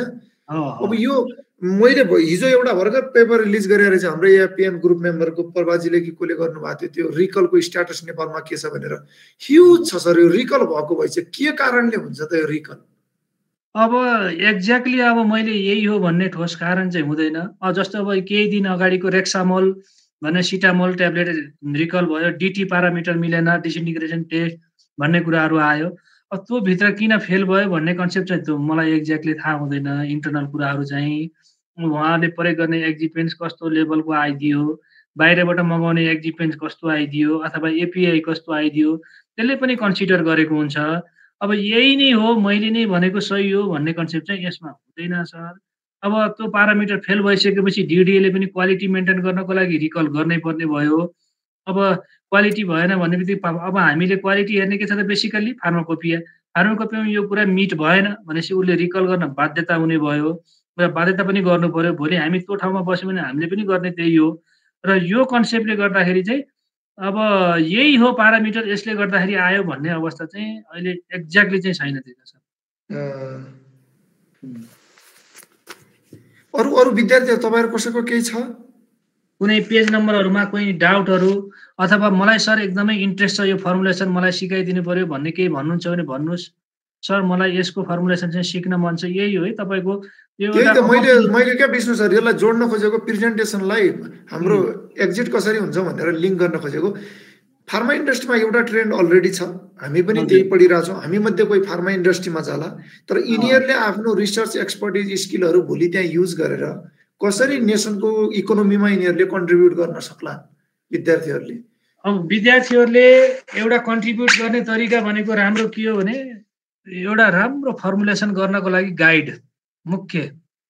अब गाइड भनेको के हो भन्दाखेरि एटलिस्ट एउटा सफ्टवेयर चाहिँ चलाउन सिक्नु पहिलो कन्सेप्ट। अनि हाम्रा विद्यार्थीहरू हामीले कुनै ठाउँमा भोलि रिफर गऱ्यौँ, ल मेरो विद्यार्थी आउँदैछ कुनै इन्डस्ट्रीमा भनेपछि उहाँहरूलाई पनि यो विश्वास लाग्छ कि यो सरले पढाउनु भएको भने उहाँले आइआइजी लिमिट सिकाउनु भएको छ, फर्मुलेसन कुराहरू सिकाउनु भएको छ, ड्रग इन्टरेक्सन कुराहरू सिकाउनु भएको छ, योहरू सिकाउनु भएको छ, यो पनि जानेको छ, यो सम्पूर्ण कुराहरू टेस्टिङको कुराहरू पनि ज्ञान छ। यिनी विद्यार्थीहरू त्यहाँसम्म कम्पिटेन्ट हुन्छन्। हामीसँग पढेको विद्यार्थीहरू चाहिँ फर्मुलेसनमा कुनै बाँकी राख्दैनन्। यो इन्ग्रिडियन्ट किन हाल्नुभएको सर, यो नहालेर यो किन हाल्नुभएको होइन, यो कुरामा एक्सपर्टी भएर निस्किनेछन् भन्ने चाहिँ मैले विश्वास राख्छु। अनि जस्तै अब इक्जाम्पल, सर तपाईँले यो धेरै किन हाल्नुभयो, के बेसमा हाल्नुभयो भन्यो भने आइआइजी लिमिटको बेसमा हालेँ भनेर उनीहरूले फेरि आइआइजी लिमिट पनि हेर्छन् त्यही सँगसँगै। आइआइजी लिमिट हेऱ्यो भने सर यसमा त कन्सन्ट्रेसन छैन त, यति धेरै किन हाल्नुभयो, हो द्याट इज द नलेज। अनि बल्ल विद्यार्थीहरू कुनै बेसमा टेकेर बोल्नु र नटेकिकन बेसमा बोल्नु धेरै फरक कुराहरू हुन्छ। र सर यो अस्ति यो कफ सिरपको स्क्यान्डल विश्वभरि घट्यो, कतिपय देशमा त सयौं बालबच्चाहरू मरे होइन, त्यो कफ सिरपमा युज भएको एक्सिपिएन्टको घटनाले। त्यो अचम्म लाग्दो कुरा छ नि होइन, एक्सिपिएन्ट हामीले हल्का रूपमा लिन्छौँ, इनेक्टिभ भनेर मात्र पढ्छौँ नि त सामान्य रूपमा त होइन, त्यसका आउट अफ लिमिट भइसकेपछि कति असर पर्छन् भन्ने कुरा सयौं बालबालिका मरे एकचोटि होइन। नेपालमा चाहिँ त्यसको दुरुपयोग हुने सम्भावना के देख्नु भएको छ हजुरले चाहिँ अभ्यास? हो, यही कन्ट्रोल, हजुरले कति राम्रो यो क्वेसन राइज गर्नुभयो। यही कन्ट्रोल गर्नको लागि बायो इक्विभ्यालेन्स टेस्ट छ। अब फार्माकोपियल टेस्ट मात्रै गरेर पुग्दैन, अब बायो इक्विभ्यालेन्स चाहियो। त बायो इक्विभ्यालेन्स टेस्ट गरेको भए, सपोज एक इक्जाम्पल, बायो इक्विभ्यालेन्सको विद्यार्थीको मनमा उत्सुकता आए पनि नसोध्नु भयो होला। बायो इक्विभ्यालेन्स टेस्टको मतलब के भन्दाखेरि कि त ऱ्याबिटमा, एटलिस्ट केही भएन भने मुसामा हामीले हेऱ्यौँ भने पनि हाम्रो डोजेस फर्मको असर कस्तो हुन्छ त। एटलिस्ट त्यति हेरिदिएको भए बरु यहाँ मुसा मर्थ्यो तर मान्छे त व्यक्ति त मर्न पाउनु थिएन नि। हो, यही भएर मैले जोड दिन्छु, अब आउने नयाँ फर्मुलेसन बायो इक्विभ्यालेन्समा आइदियो भने यो चाहिँ क्वालिटी दबाई आयो है। अब हामीसँग लगभग क्वालिटीसम्म आइसक्यौँ हामी भन्ने कुराहरू बायो इक्विभ्यालेन्सलाई मैले यसरी जोड गर्न चाहेँ। ठिक छ सर। यहाँ केही छ साथीहरू, तपाईँहरू अस्तिको फर्मुलेसन रिलेटेड प्रश्न सोध्दैन हुन्थ्यो, सोध्नु त सरलाई।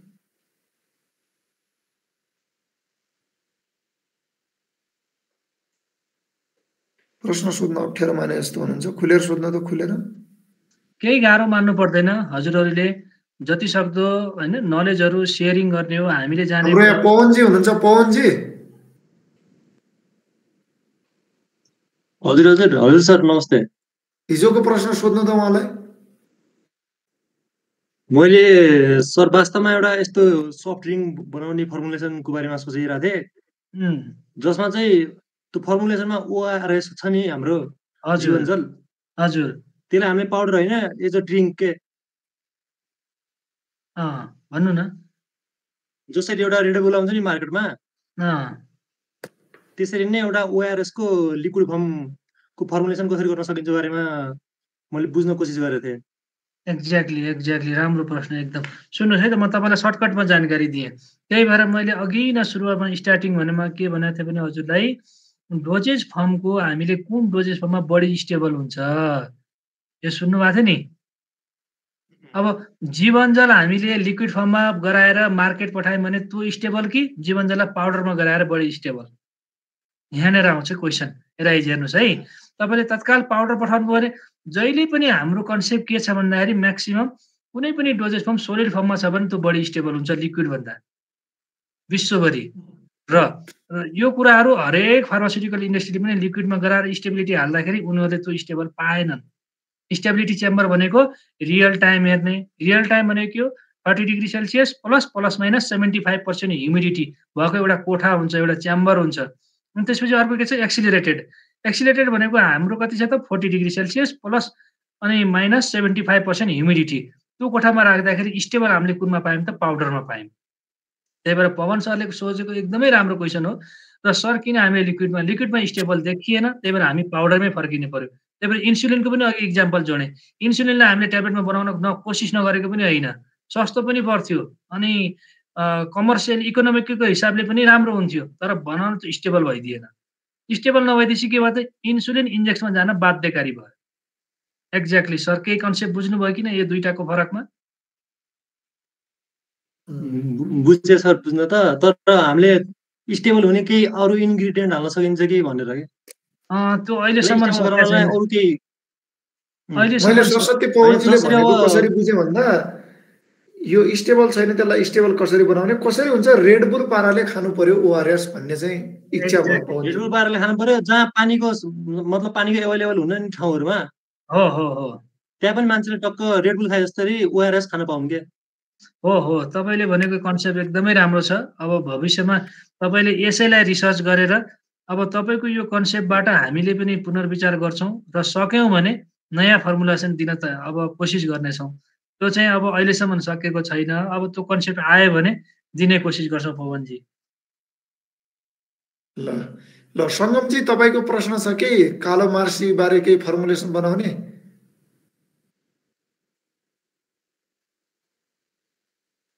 कहाँ हुनुहुन्छ सङ्गमजी, यहीँ हुनुहुन्छ?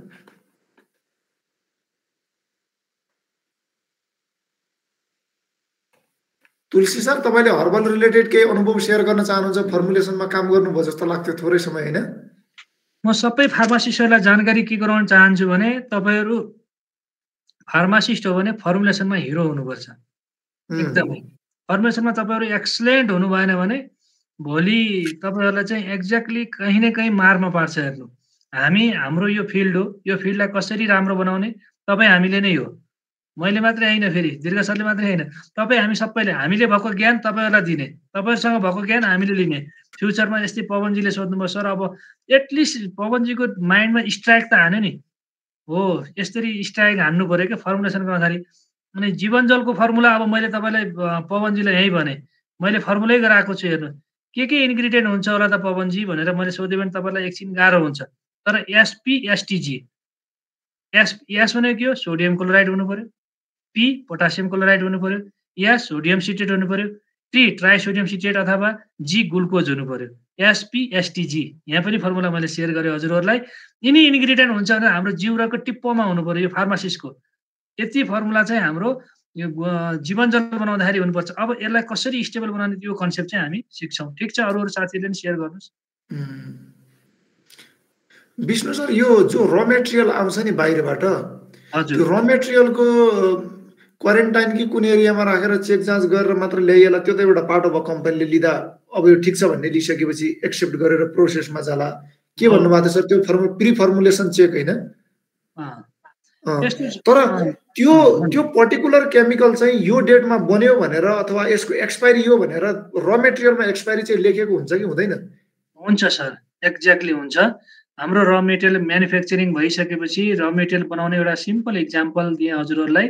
इन्डियाको कन्टेक्स्टमा हेटेरो ल्याब भन्नेले म्याक्सिमम त्यहाँ एक्जिपेन्स बनाइराखेको हुन्छ। मैले जे हो त्यो ठेट कुरा गर्दाखेरि उसले बनाएको मैले आज यो डेटमा म्यानुफ्याक्चरिङ गरेँ, यो एपिआई यति फार्मास्युटिकल इन्ग्रिडियन्ट, अब यो यति डेटमा यो एक्सपायरी हुनेवाला छ भनेर उसले चाहिँ त्यहाँ स्ट्याम्प लगाएको हुन्छ अथवा स्टिकर टाँसेको हुन्छ। सबै कुराहरू उसले लेखेको हुन्छ। उसको एनालाइसिस टेस्टहरू चाहिँ उसले एउटा सर्टिफिकेटै बनाएर राखेको हुन्छ सर। त्यसो भए हामीले अब उसले बनाएको भनेको क्लेमलाई एक्सेप्ट गर्ने र हामीले चाहिँ चेक गरेर 80% प्युरिटी छ भन्ने कुरा हामीले आफ्नो एन्डमा कन्फर्म गर्नु पर्यो, होइन? एक्ज्याक्टली सर हो। अब सर अहिले जुन हाम्रा नन जिएमपी कम्पनी छन् नि, तिनीहरू जिएमपीमा किन जान सकेनन्? त्यो जान जरुरी किन छ नेपालको कन्टेक्स्टमा पनि? र त्यसले औषधिको कस्टमा के फरक पार्छ? अब जिएमपी भनेको त एउटा नर्मल एउटा एकदमै सानो कुराहरू हो। अब हामीले बायोकेल्समा जानुहोस् भनेर भन्दाखेरि यहाँ एकदमै अप्ठ्यारो हुनसक्छ कतिपय कम्पनीहरूलाई। जान त पर्ने हो, सबैलाई थाहा छ। तर जिएमपी गइदिनु भयो भने एटलिस्ट हामीले बनाउने इक्विपमेन्ट, हामीले बनाउने प्रोसिजर, हामीले बनाउने औषधिको प्रोसेस र हामीले मेन्टेन गर्ने हाइजिनिक, हामीले गर्ने टेम्परेचर, ह्युमिडिटी, यी सारा कुराहरू आउँछ जिएमपीमा। हो, यति कुरा मेन्टेन गरिदियो भने पनि एटलिस्ट यो कम्पनी जिएमपी सर्टिफाइड छ है, यसको औषधि चाहिँ केही हदसम्म हामीले विश्वास गर्नुपर्छ जिएमपी सर्टिफाइड कम्पनी हो। त्यो अलिकति रिकग्नाइज हामीले तरिकाले हेर्नुपर्छ। यो कम्पनीमा जे औषधि बनेको छ अलिकति क्वालिटी बढी छ है, जिएमपी क्वालिफाइड हो, आइएसओ सर्टिफाइड कम्पनी हो। यो कन्सेप्ट चाहिँ यहाँबाट लिन सक्छौँ। र बन्न नसकेका साना फ्याक्ट्रीहरूले पनि अब जिएमपी क्वालिफाइड भइदिए अझै राम्रो हुन्छ। अब साथीहरूलाई फर्मुलेसन सम्बन्धी कुनै डाउटहरू छ भने अब हेर्नुहोस्, मैले ट्याब्लेट, सोलिड, अनि त्यसपछि लिक्विड, त्यसपछि सेमी सोलिड, अनि त्यसपछि भेटनरी आइटमहरू यिनी सबैमा एक्सपोजर भएर फर्मुलेसनको नलेजहरू छ। तपाईँहरूलाई चाहिँ मैले आफूले सिकाउन सक्ने, गर्न सक्ने, हजुरहरूले भनेको कुराहरूलाई चाहिँ मैले सुन्ने, अब जे छ त्यो चाहिँ मैले सकेको छैन बाबु, अब तिमीहरूले सक्छौ भने एक्सलेन्ट भनेर मैले भन्छु कि। किनभनेपछि अब तिमीहरूले भोलि मानौँ अब इन्सुलिन अहिलेसम्म बनाउन सकेको छैन, विश्वको फाइजर कम्पनीले पनि बनाउन सकेको छैन। भोलि तिमीहरूले ट्याब्लेट फर्मुलेसन बनाएर स्टेबल बनाएर देखाइदियो भने you are scientist, you are the great भनेर। अनि त्यति बेला हजुरहरूलाई एउटा त्यो दिमागमा स्ट्राइक हान्नु नै सबभन्दा ठुलो मोटिभेसन हो पहिलो कुरो। ल मलाई आशा छ आजको सेमिनार पछाडि हाम्रा हरेक साथीहरूले जसले सुन्नु भएको छ मार्केटमा एक्जिस्टेड फर्मुलेसनलाई कसरी अपग्रेड गर्न सकेला, अझै पेसेन्ट फ्रेन्डली कसरी बनाउन सकेला, पवनजीले भने जस्तै ओआरएस नखाएर रेडबुल पाराले बेन्चमा बसेर पखाला लाग्दा पनि टक्क कम्मर लाएर कसरी त्यो खोलेर होइन अझै स्पार्किङ मोडलमा बनाएर कसरी खान सकेला भनेर उहाँले सोधे जस्तै हामीले फर्मुलेसन पोइन्ट अफ भ्यूबाट पनि हाम्रो दृष्टि लगाऊँ। यसले मैले किन यो बार बार जोड दिन खोजेको भन्दा अहिले जति पनि विश्व धनी छन् तिनीहरूले आफ्ना आइडियालाई एक्जिक्युट गरेका कारणले नै छन्। आइदर हामीले न्यू मोलिक्युल डिस्कभरी गर्नु पर्यो, जुन आजको डिस्कसन होइन, कुनै दिन म त्योमा मिल्यो भने प्रेजेन्टेसन दिउँला, स्मल मोलिक्युलको डिस्कभरी कसरी हुन्छ र पर्टिकुलर टार्गेटमा कसरी हुन्छ। हामीले आज चाहिँ बनिसकेको मोलिक्युलको पेसेन्टले एक्सेप्टेबल फर्ममा थेरापेटिक इफेक्ट आउने गरेर हामीले विभिन्न फर्मुलेसन कसरी बनाउन सक्छौँ। फर्मुलेसन फोकस रिसर्च एन्ड डेभलपमेन्टमा हामी बढी ध्यान दियौँ। त्यसैले अलरेडी जे छँदैछ त्यसमा थोरै मेहनत गरेर देशले नयाँ नयाँ फर्मुलेसन स्ट्राटेजी बनाउन सक्यो, क्वालिटी औषधि बनाउन सक्यो, हाम्रो औषधि विश्व बजारमा एक्सपोर्ट हुन सक्यो भने त्यसले देशको इकोनोमीमा पनि डेफिनेटली कन्ट्रिब्युट गर्ला। 3-4 जना साथीहरू त कन्फरेन्स गएर आएका छन्, उहाँहरूले विकसित भारत बनाउनमा कसरी काम गर्छ भन्ने सम्बन्धी उहाँले सुनेर आउनु भएको छ। त्यसैले मलाई आशा छ तपाईँहरूले त्यो डाइरेक्सनमा सोच्नुहुनेछ र आगामी दिनमा तपाईँहरूले रिसर्चमा पनि सोच्दाखेरि फर्मुलेसन रिलेटेड प्लान्टकै कुरा गर्दा पनि प्लान्टका डिफ्रेन्ट फर्मुलेसन कसरी बनाउन सकेला त्यसरी चाहिँ सोच्नु पर्यो भन्ने मैले पनि अपेक्षा तपाईँहरूसँग लिएको छु। कसैको केही प्रश्न छैन भने विष्णु सरलाई म 1-2 मिनट समय दिन्छु, केही छुटेको छ भने ऱ्यापअप गरिदिन। अझै पनि मलाई शङ्का चाहिँ केमा छ भन्दा नि सर, यो फार्मास्युटिकल कम्पनी खोल्ने होडबाजी चलेको छ। बरु यो होडबाजी नचलाएर 1-2वटा मेजर कम्पनीले लिड लिएर कन्ट्र्याक्ट म्यानुफ्याक्चरिङको रूपमा काम गरेर बाँकीले चाहिँ म्यानुफ्याक्चररको रूपमा काम गरेर एकद्वार प्रणालीमा गयो भने क्वालिटी पनि आउँथ्यो कि। कम्पनी खुलेछन्, मार्केटबाट रिकल भएको भइछ, कम्पिट गर्न सकेका छैनन्, कोल्याप्स भइरहेछन्। यो फेरि इकोनोमीमा हामीले रोक्नुहोस् भनेको होइन, तर हाम्रो ओरिएन्टेसन कस्तो हुन सक्ला भन्ने हो कि सर। यस्तो छ सर दीर्घ सर, अब मैले तपाईँलाई के अवगत गराउनु मेरो एक्सपिरियन्सको आधारमा अब मैले भनेकै सही छ भन्ने पनि छैन। सपोज एउटा इक्जाम्पलको लागि जस्तो मैले रूपन्देही जिल्लाको एउटा इक्जाम्पल लिएँ। रूपन्देही जिल्लामा 10-12वटा फ्याक्ट्री भइसके। अब त्यो ठाउँमा धेरै सम्बन्धन डिडिएले दिएर त्यसमा मैले अर्थ देख्दिनँ। डिडिएले सम्बन्धन यस्तो ठाउँमा दिनु पर्यो, अब कर्णालीमा ड्रग फार्मास्युटिकल कम्पनी खोल्छ भने त्यहाँ सम्बन्धन दिनु पर्यो, यदि सुदूरपश्चिममा खोल्छ भने त्यहाँ सम्बन्धन दिनु पर्यो। अरू ठाउँको पनि एकरूपता विकासको लागि उसले चाहिँ बिछडिएका दुर्गम जिल्लाहरूमा खोल्ने ठाउँलाई चाहिँ ट्याक्स कम गरेर हुन्छ कि कसरी हुन्छ, डिडिएले यो अर्थमा हेरिदियो भने हाम्रो देशको समग्र विकास राम्रो हुन्थ्यो। अब सबैले एकै ठाउँमा खोल्ने हो भने हजुरले भने जस्तै सबैले एकै ठाउँमा खोल्यो भने त्यो ठाउँको विकास हुँदैन।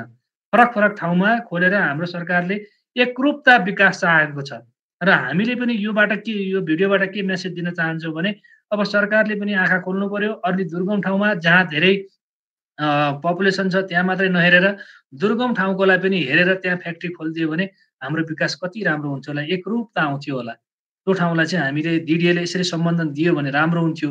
अर्को पनि जान्छ त्यही रूपन्देही खोल्छु भन्छ, अर्को पनि जान्छ त्यही रूपन्देही खोल्छु भन्छ, अर्को पनि जान्छ। यसले गर्दाखेरि अलिकति नराम्रो इम्प्याक्ट पर्छ कि यो हाम्रो नेपाललाई विकास हुनको लागि भन्ने चाहिँ एउटा एक्सपेक्ट छ। विद्यार्थी भाइहरूलाई मैले जाँदै के भन्न चाहन्छु भने तपाईँहरूले अहिले यहाँ बोल्न नबोले पनि हजुरहरूले फर्मुलेसनको बारेमा मलाई क्लासमा हुन्छ या जहाँ भेट्नुहुन्छ त्यसको बारेमा जिज्ञासा सोधिराख्नु होला।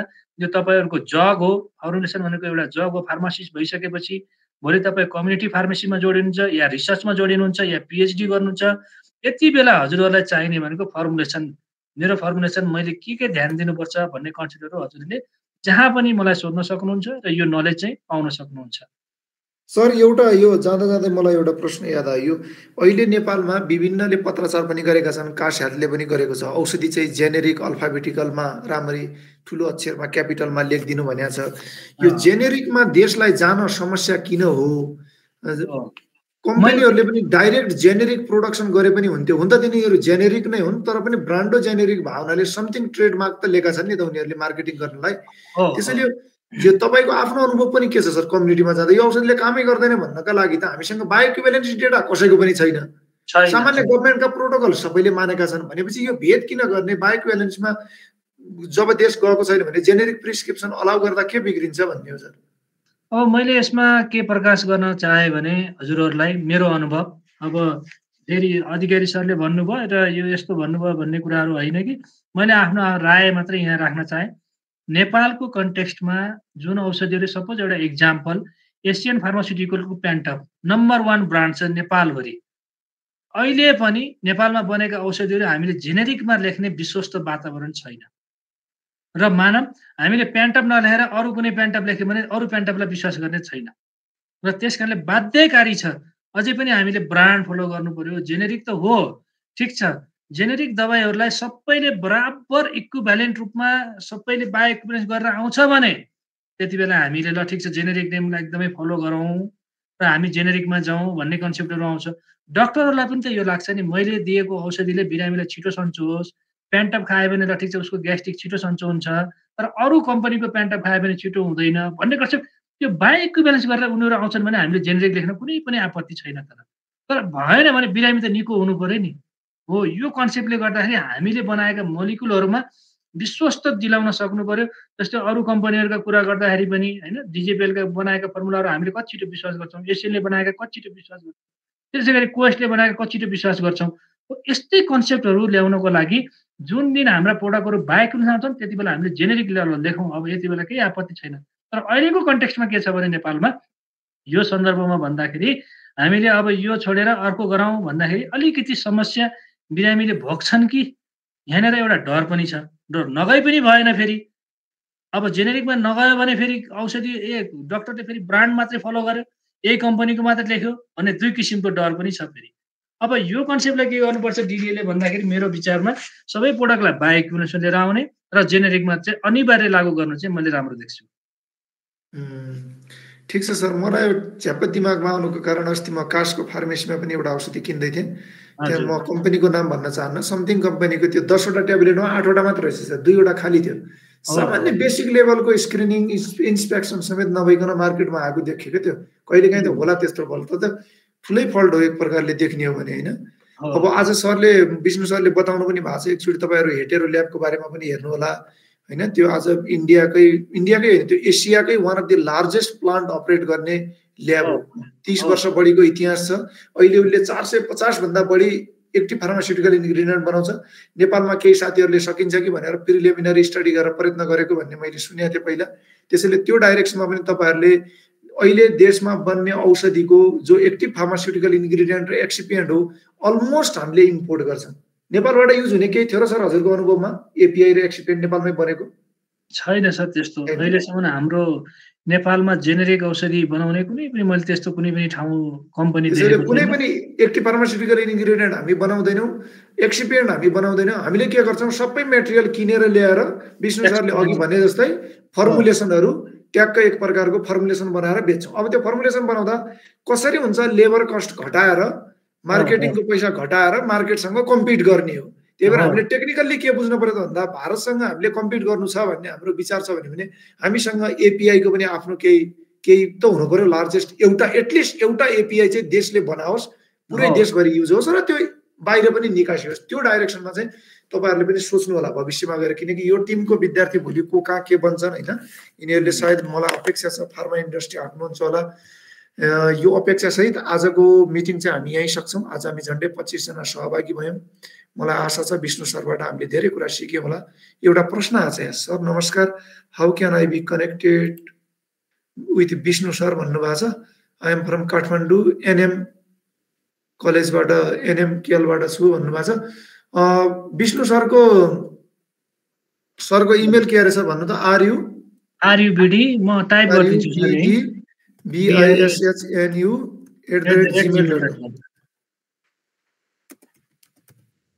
हामी प्रोफेसनल फिल्डका मान्छेले बेस्ट वे चाहिँ इमेलमा गरिहाल्ने, बाँकी चाहिँ अरू तरिकाले पनि फेसबुकमा हुनुहुन्छ, उहाँ जताततै हुनुहुन्छ, युट्युबमा हुनुहुन्छ, विभिन्न बनाइरहनुहुन्छ उहाँले। ल हुन्छ विष्णु सर, आजको समय र यो संवाद र गाइडेन्सका लागि अत्यन्तै धेरै आभार। आजलाई हामी यतिकैमा मिटिङलाई क्लोज गर्छौँ र हाम्रो यो मिटिङलाई रेकर्ड गरी केही दिन पछाडि AFPN को युट्युब च्यानलमा अपलोड हुनेछ। त्यसका लागि सहयोग गर्ने विवेक यादवजीलाई तथा इनिसियल ओपनिङमा केही कुराहरू राख्दिन स्पिकरको परिचय गराउनमा भूमिका खेल्नु भएकोमा रितिष्णा जुवालजीलाई धन्यवाद दिँदै म यो मिटिङ यहीँ क्लोज गर्छु। सबैको समय शुभ रहोस्। शुभरात्रि। धन्यवाद। धन्यवाद सर।